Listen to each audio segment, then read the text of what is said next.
Good morning. My name is Oliver Mills, and I am the Associate Director of Education and the Managed Care Division Lead at PTCE. And today I am joined by Dr. Nisha Bhide. Dr. Bhide, would you please introduce yourself? Yes, my name is Nisha Bhide. I'm the Director of Formulary Operations at Capital RX and based in New Jersey.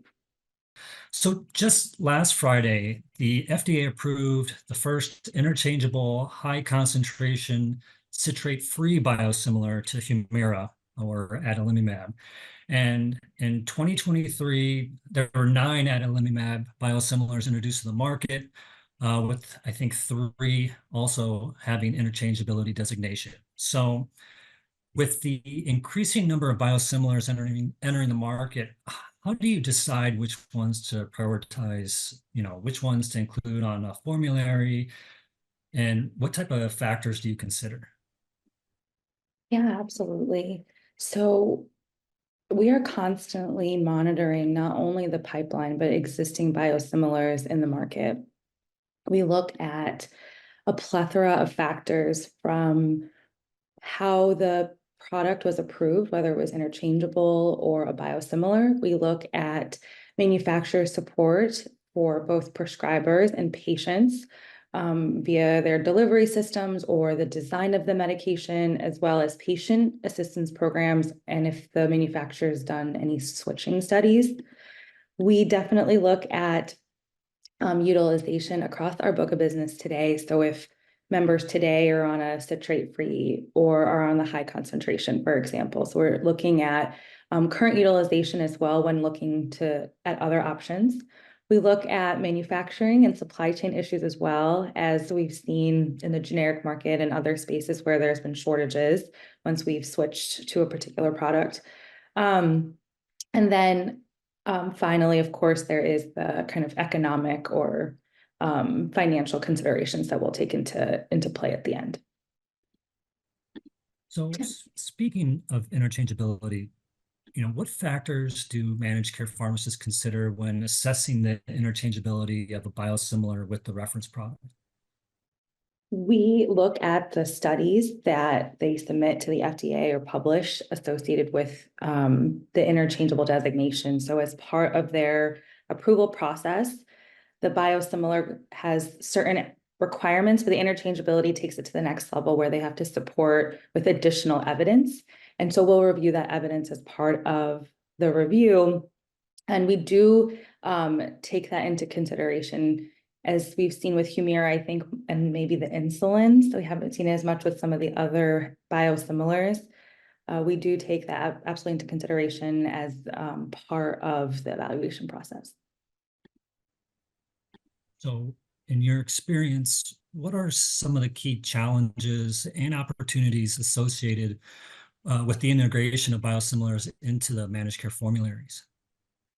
That's a great question. I think in addition to prescribers being comfortable switching patients in a clinical practice setting, and having the awareness of biosimilars, and as well as patients, I think patients perhaps don't necessarily realize it's the same medication. It's a new brand, it has a new label, it looks like a new pen.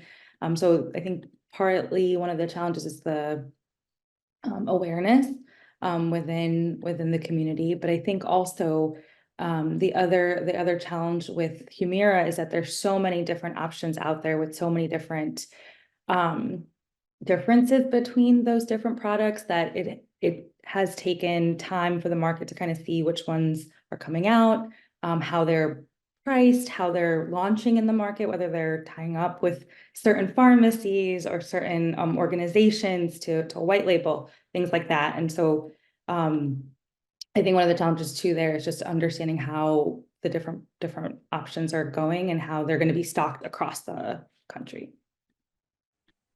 Yeah, and I know there's been surveys done that show, gaps in prescriber knowledge and hesitancy towards the biosimilars are a challenge in the uptake of biosimilars. And, I know when I worked in a pharmacy, if a pill was a different color, patients were very hesitant about, taking the medication. So while formulary status of a biosimilar does seem to have influence on prescribers' choice, how can managed care pharmacists maybe collaborate with these stakeholders, prescribers, patients, and helping to facilitate the adoption of biosimilars? I think that there's several things. I think what you mentioned, formulary placement, but also working with prescribers. So whenever we make a formulary change, we do notify patients and prescribers to let them know that we're making this change or that we've made an update to the formulary and that there are other options available. And so we're hoping that that continues to raise awareness of the different biosimilars that are options, as well as working with pharmacies. We work very closely with various specialty pharmacies, as well as our provider or pharmacy network, to also let them know of when formulary updates are made so that they can also ensure appropriate supply and that they'll be able to fill the prescriptions when they come in. What emerging trends or developments do you see maybe shaping the future of biosimilars and managed care? When we look at the pipeline, I think there are several organizations that have committed to supporting the development and launch of biosimilars, not only in the United States, but also internationally. So our colleagues in Europe have been utilizing biosimilars far sooner than we have and have much greater adoption, I think, there than we do. So I think we'll continue to see that trend and seeing more biosimilar manufacturers come out as other biologic patents start to kind of wear away and expire.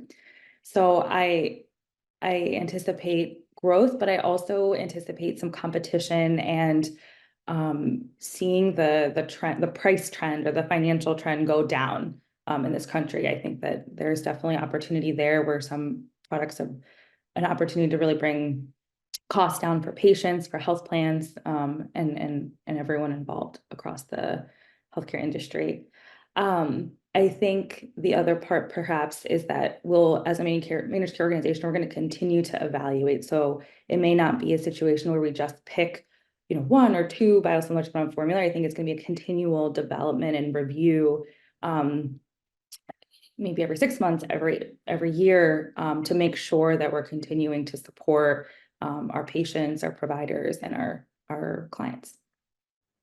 So as the biosimilar adoption continues to grow, and like you mentioned, maybe we'll start seeing, even more savings created through this increased competition. I think biosimilars has the potential to provide expanding options and also improving access to biologic therapies.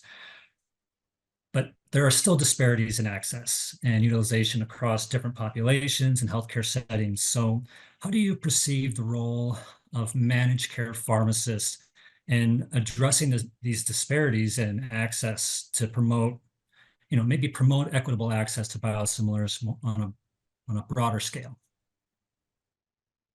I think that we have a really big role as managed care pharmacists looking at formulary placement and utilization management edits. We have the ability to really make sure that patients have no hurdles or barriers as they're trying to go through the process of switching from a biologic perhaps to a biosimilar. Maybe not having them go through additional reviews, for example, or going through additional steps when they've already been successful on the biologic. I think in addition to that is ensuring that we work and select manufacturers that offer patient assistance programs and keep patients in mind when they're designing their products, whether it's looking at how a patient can utilize their device or the ease to which they can understand or be able to hold their device depending on their condition. So continue to support that, as well as I hope in terms of the different options that are out there to continue to see some of the variation. So as much as there's many manufacturers and variation, it's really great to see that there's different organizations putting out products that or options that cash pay patients can take advantage of, or patients that perhaps need certain other kind of have a high deductible or other things, have other options out there. So I think it's important as a managed care pharmacist to be aware of those options and consider those as you're going through your evaluation process. So it sounds like there's still maybe some challenges, but a lot of potential for biosimilars. And it's really interesting to hear about how you and how managed care are evaluating these products as they come out. So I really appreciate you coming on, giving us your thoughts, and it was great having you on. Thank you so much for having me.